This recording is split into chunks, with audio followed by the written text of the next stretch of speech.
Hey, buddy, watch this.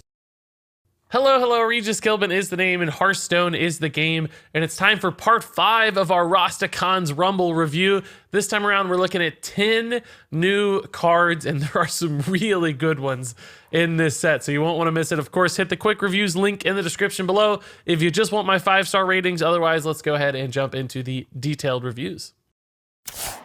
So up first here, let's talk about High Priest Thekal, the new legendary troll champion for Paladin. And this guy's a dream come true if you've been looking to make heal Paladin a thing, because he's perfect. 3 mana, 3/4, Battle Cry, convert all but one of your hero's health into armor. So if you play this guy at 30 health on turn 3, let's say, he will take you down to 1 health, then he'll give you 29 armor. So functionally, you remain at 30 points of survivability. It's just now it's armor instead of health, which means you can use all kinds of healing cards to climb that 1 health total back up to 30, thus functionally giving you, 59 health total in that case if you get back up to 30, but more importantly, allowing you to activate all kinds of heal synergy cards in Paladin. These have been building up a little bit over time. We got some in the last few expansions, and now suddenly they're all coming to fruition with a card like High Priest Thekal.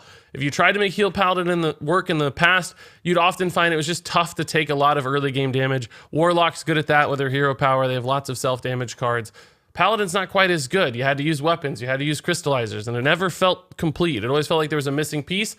High Priest Thekal is that missing puzzle piece. I think he's going to add a ton of consistency in those occasional super high roll games where you play this on turn 3 and you just have everything line up. And that's what decks need sometimes. They need that high roll that everything lines up, they complete their game plan, and they just overwhelm their opponents. So I think that adds a layer of predictability to the deck and consistency to the deck that's going to make some kind of heal Paladin successful. Now, I don't know if it'll be more aggressive or more control-oriented, but frankly, Thekal works in both cases because you can play this in an aggressive deck as a 3 mana 3/4, solid body. You can play it against aggro decks. It trades well. So in either case, I think he fits fine on turn 3. You're not sacrificing much because there's a great stat line attached to this really positive effect. There are also some other use cases for Thekal as well.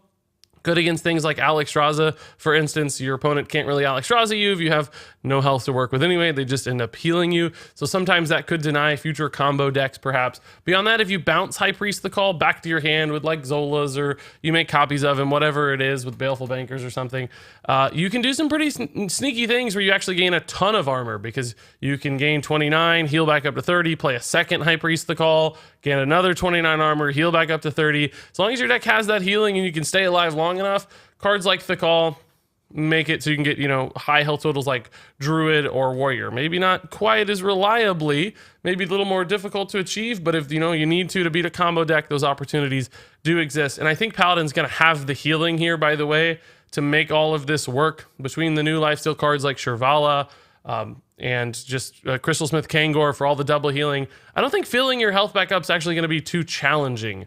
So I think there's going to be a heal Paladin deck that succeeds. I think Thekal is going to be an important support piece for that. So overall, a very strong card. So up next here we have Blast Wave, and forgive the card quality on this one. This was a little late breaking. I just quickly cut this out of the video. But a 5 mana mage spell, deal 2 damage to all minions, and then overkill, add a random mage spell to your hand. So we have a very exciting spell here, because remember, I think if you read this incorrectly, you might not think it's that cool, but overkill activates every time a minion is overkilled. So for instance, if your opponent is, say, an odd paladin with 5 Silverhand recruits on board, and you cast Blast Wave and you overkill 5 Silverhand recruits, that means you're adding 5 random mage spells to your hand. And then you can suddenly see why this might be so freaking crazy. Now, clearly a 2 damage AoE for 5 mana that damages all minions, that's like a 3 mana spell. We saw that in the past with Volcanic Potion for mage.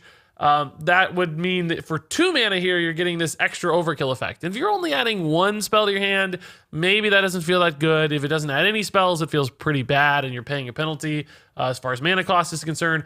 But as soon as you get past that 1 card threshold, you add 2, 3, 4 cards to your hand, Blast Wave creates a ton of value. And that's exciting. Not only for things like Quest Mage, which loves having new cards added to their hand, but any kind of mage that likes value. A control deck could utilize those spells very successfully. Not all mage spells are great, but on average, you're going to get a couple winners if you're getting 3 or 4. So to me, Blast Wave looks like a really cool opportunity. And, you know, compared to other AoE cards for mage like Blizzard, you know, Blizzard has some advantages because it freezes out the opponent's board. It's not just dealing 2 damage. But I still think there are worlds where Blast Wave fits and it still makes sense. And because of that upside of generating so many cards, I think this thing's going to see some play. Occasionally it's going to whiff, but at other times it's going to win you games by just making more blast waves or making, you know, some other insane value generator or just some sneaky play your opponent never expected. 3 fireballs, 2 pyroblasts, whatever it is, blast wave can do that. And that's why there's so much promise for a card like this, because it is still defensively minded. It gives you time to utilize those resources. So the overkill AoE goes a really long way as long as the board lines up. Are all boards going to line up? No, of course not. Of course not. There's going to be times this whiffs. So it's not the perfect card. It doesn't always work. But we've seen in Hearthstone, there are a lot of 1/1 boards. You could even build your deck to support this yourself if you wanted. You know, suddenly you can turn wisps into random mage spells. Is that a good play? No, probably not. But if you are just incidentally running 1/1s or you have some small minions, we've already seen a couple small minions that might synergize, for instance, with an odd hero power based mage. Things like your Daring Fire Eater's a 1/1. Plop that on board, you're turning him into a random mage spell. That's pretty good if you wanted to run the card anyway. So for me, Blast Wave lines up, has a lot of potential. I think this is a pretty strong card. So moving on, let's talk about a new rogue card, Walk the Plank. 4 mana spell, destroy an undamaged minion.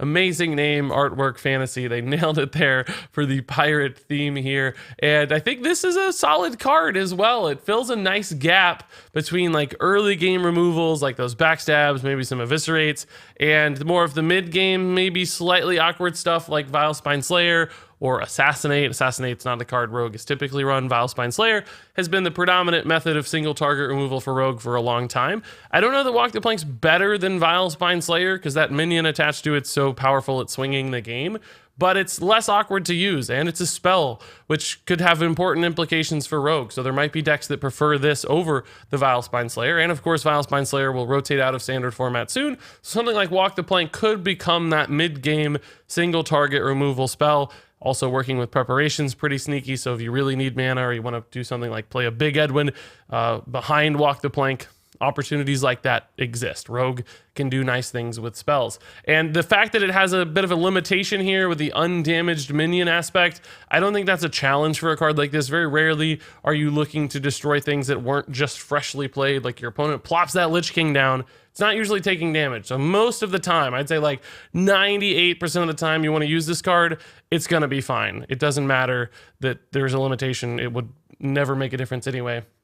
And in those few instances, I mean, sure, it could hurt you a little bit, but I don't think that breaks this card or harms it at all. I think it's just a nice, cheap removal spell in the vein of, I guess, you know, a Hex or a Polymorph. In some ways worse because it doesn't silence. In other ways a little better technically because it doesn't leave a minion behind. It just depends on the meta and the matchup, but clearly still a card in that vein that seems incredibly easy and good to play. So now let's talk about another rogue card, the Gurubashi Hypeman. That's as close as you're ever going to get to me doing the troll accent. 7 mana, 5/7 here. Battlecry, discover a 1/1 copy of a Battlecry minion. It costs 1. So we've got ourselves a little card generation card here. And, you know, a 1/1 minion that costs 1 may not sound exciting, but with strong battle cries, it definitely can be.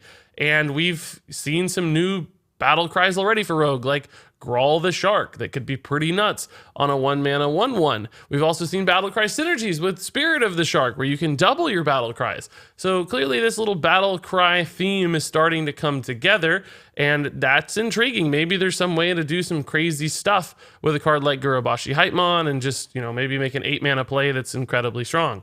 The challenge for a card like this, though, as fun as that sounds, and as much as we're going to try to make it work, I think the challenge is the fact that first off, it's inconsistent. You discover a Battlecry minion. There are lots of Battlecry minions. You're more biased towards rogue cards just as a function of discover, but you'll still get a lot of neutral cards offered. And even within rogue cards, there's not always something you're desperately looking for. So you're never going to be able to predictably get that one thing. Not to mention rogue has combo cards a lot too, so you're not getting any combo cards. Combos are not Battlecries. So a lot of the things you might want wouldn't really be there. And what that means for me is that this card often is just going to whiff, and at 7 mana, it's really hard to play a card that whiffs. There's no big consistent combos to set up. I don't think it's going to be a good finishing piece in like an aggro deck or a mid-range deck. It just looks like it's a little bit too awkward. You know, comparing it to something like Sonya Shadow Dancer, for instance, another card that gives you 1 mana 1/1s. That one's far cheaper to play. You can control the outcome of it more consistently. So Gurubashi Hypeman just looks big and slow. I don't think it's a terrible card. It's certainly fine in like Arena, and you know, if you get it off random stuff, you're not going to feel terrible playing it. It's got decent stats. It's, you know, got a cool positive effect. You can do big things with it sometimes. So not fundamentally broken or terrible by any means, but just not something that's probably going to make the constructed cut in my mind. So now let's talk about a new Hunter card, Revenge of the Wild. And this card is definitely wild. 2 mana spell, summon your beasts that died this turn.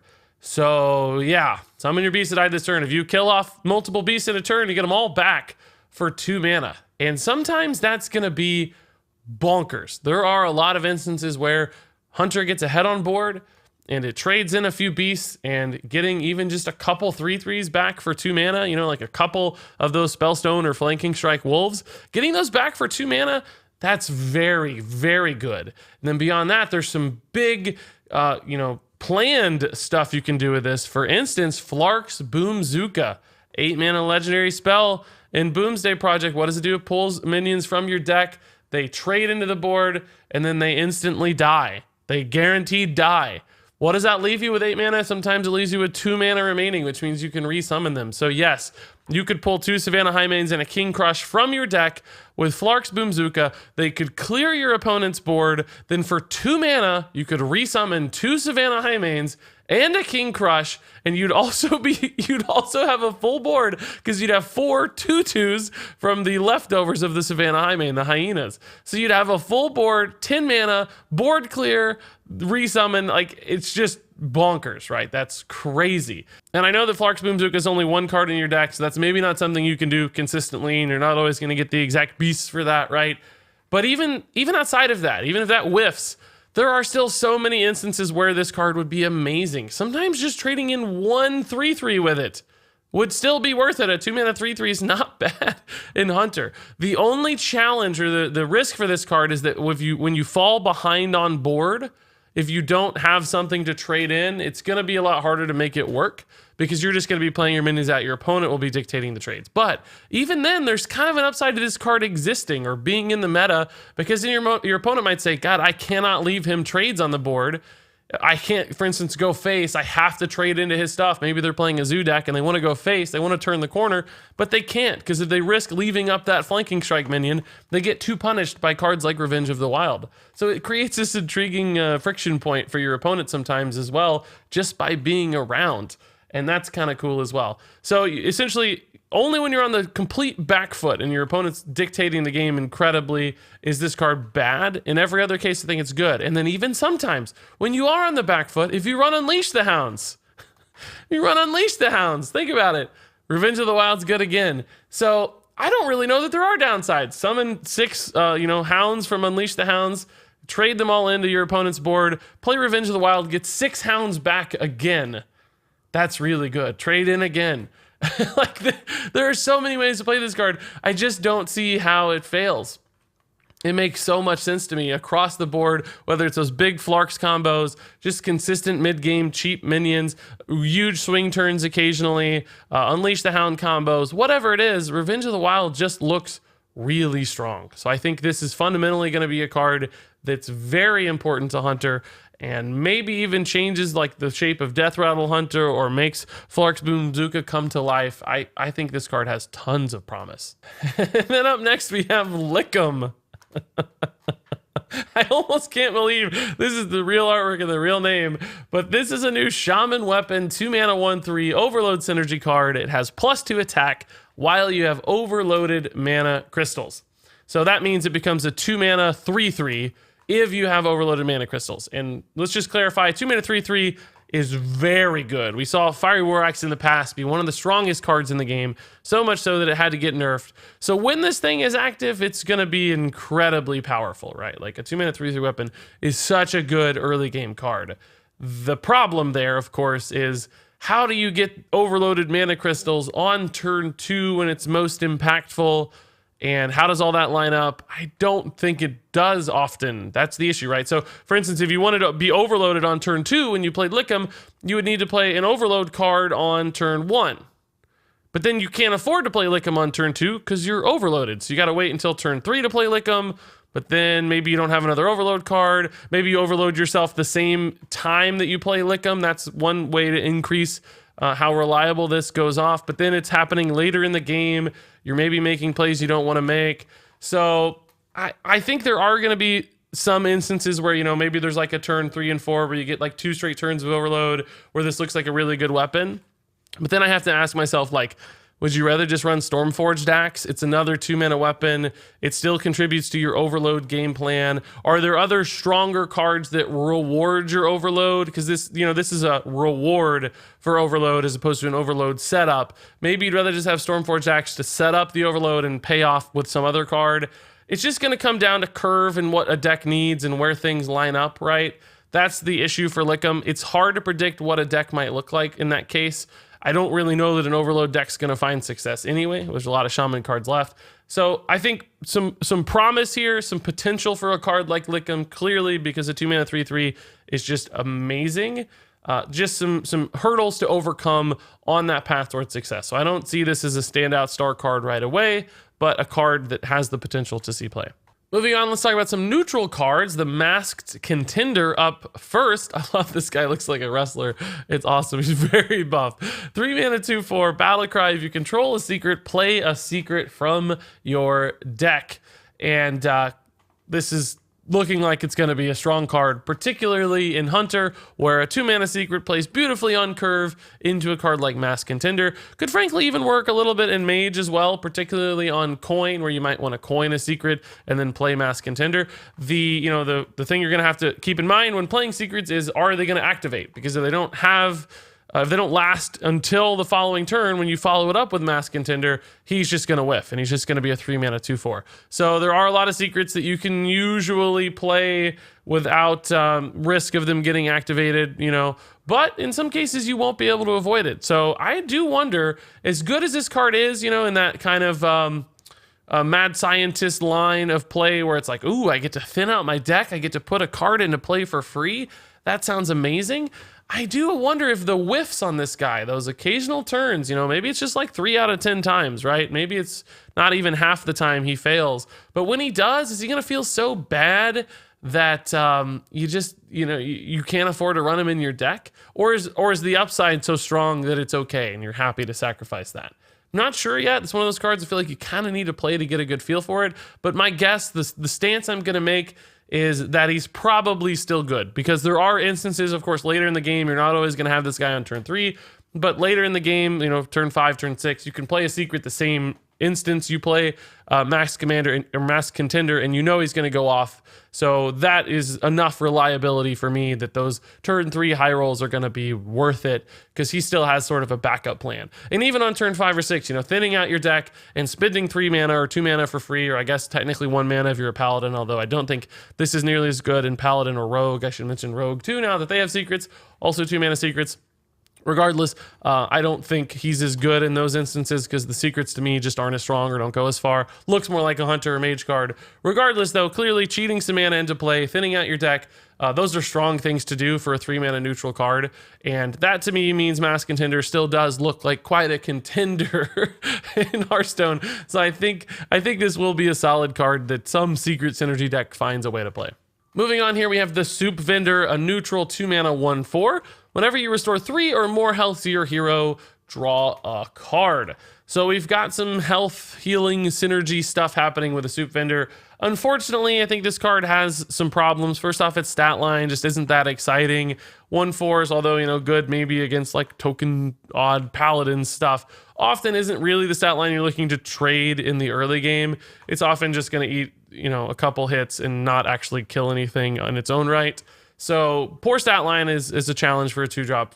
That's most important. Beyond that, this conditional aspect of card draw is really risky, I think. With a card like Novice Engineer, which clearly has a much worse stat line, but the upside is you're getting a card. Or Loot Hoarder, 97% of the time, you're getting a card. So those often feel a little better. With the Soup Vendor, the issue is, first off, you got to have healing, right? Because there are going to be instances where you just don't have that. You haven't taken the damage yet. You don't have the healing card in hand. And then this guy just becomes really awkward and risky. Now, I will admit there is some upside because he can draw more than one card, right? If you heal 3 health and you have another thing that heals 3 more health, you could start to chain together a lot of cards. It's almost in that Northshire Cleric vein, but opposite, right? Northshire Clerics for minions, Soup Vendors for the hero face. So with lifesteal minions, like, yeah, there are applications where you could get a lot of cards drawn, but is this really the best reload tool? What class is going to utilize this? Maybe there's one out there. I'm not saying it's a hopeless card. I just don't really see anybody wanting to run this. I'm sure there are better alternatives across the board for card draw. So I think this guy will fall short, but not completely hopeless. Up next, we have the Rabble Bouncer, a 7 mana, 2/7, so many 7 health minions lately. Starliner's Dream. This one has Taunt, and it costs 1 less for each enemy minion. So if your opponent has a full board, you got a 0 mana, 2/7 Taunt. Which is not nearly enough to stop a full board, which is probably the real downfall for this card. But, you know, you can do the math elsewhere, right? Like if they have 2 minions out, you have a 5 mana 2/7. A 5 mana 2/7, you know, that's sort of a vanilla stat line, right? You think about Fin Creeper, that's a 5 mana 3/6, similar kind of stuff. So I don't really think Rabble Bouncer becomes exciting until at least 4 mana. That's where it starts to look better than vanilla. Still not maybe great, but better than vanilla. Then at 3 mana, it starts to look good, maybe. Still not like amazing, but good. And then like from 2 mana down, it obviously looks really, really strong. But the problem is, if it's a 2 mana down, that means your opponent has 5 minions out. And often 2 attack is just not strong enough to trade in at that point. Like, I don't know what turn that's being played at whatever instance, right? But there are going to be a lot of cases where that's just not enough attack to make an impact. Like, yes, again, against specific sorts of boards, maybe odd paladins exactly. This is like an amazing answer to that. But it's not so much better than other alternatives or just other AoE that if you're a deck who's looking to counter that really tokeny aggressive style, Rabble Bouncer is just not going to be your best option. So I think this card just looks a little bit awkward. It falls short. It takes too much for it to be good. I like the vein of it. I like the style of it. If it started out at 6 mana, if it, by God, started out at 5 mana, we'd have a totally different conversation on our hands here. Or if it had 3 attack, I think, or if it was a 3/6, I think it'd be a lot better too. But as it stands, I think it's just going to fall short. I don't think it's quite strong enough or cheap enough to make that impact that it needs to. Moving on, we have another 7 mana taunt with 7 health. This time it's the Amani Warbear, which I'm super excited to see Amani Warbear in the game. If I'm being totally honest, I'm not sure I love the artwork all that much. It just, I don't know, it looks a little muddled. No insult to the artist. We all have our different interpretations of things, but maybe not the most iconic Amani Warbear image I could have imagined. Regardless, it's a 7 mana 5/7. Of course, it's a beast, and it has Rush and Taunt. And this looks like a really, really good arena card, but I don't really see this being a great constructed card. I just don't think it does enough. Like, yeah, Rush is awesome. 5 attack is certainly enough to trade into things, but it's 7 mana. You're once again looking at that cost where it's like, man, there are probably better things to be doing. Decks have better options, better threats, better defensive tools, better swing cards. So Amani Warbear, it just looks sort of harmless. It's okay, but not the kind of card that makes the cut. I don't even think it makes sense in something like Death Rattle Hunter, where you're looking for big beasts. You'd probably rather have like Charged Devil Sword and King Crush like you do now. It doesn't look any better because of its taunt. It's not better than Witchwood Grizzly as a taunt card, of course. So just one of those tweener cards. It's a fine thing to exist. It'll be interesting to have off of, you know, random card generation and Jeweled Macaws occasionally. But at the end of the day, not changing the game at a fundamental level. And there you go, guys. That wraps it up for the detailed reviews. Now let's take a look at the quick reviews. High Priest Thekal is a 4-star card. Blast Wave is a 4-star card. Walk the Plank is a 4-star card. Gurubashi Hypeman is a 3-star card. Revenge of the Wild is a 5-star card. Lickem is a 3-star card. Masked Contender is a 4-star card. Soup Vendor is a 2-star card. Rabble Bouncer is a 2-star card. Amani Warbear is a 2-star card. Okay, folks, that's it for part 5. I love these cards. Rastakhans is crazy. Power level so far seems off the charts. The theme is amazing. Best expansion of all time? Maybe. We're on the way. I think it might be so far. We'll see how it finishes. But right now, I'm absolutely in love. That said, if you guys have thoughts, comments, questions, all those go in the comments below. But until then, thank you so much for watching. And until next time, game on.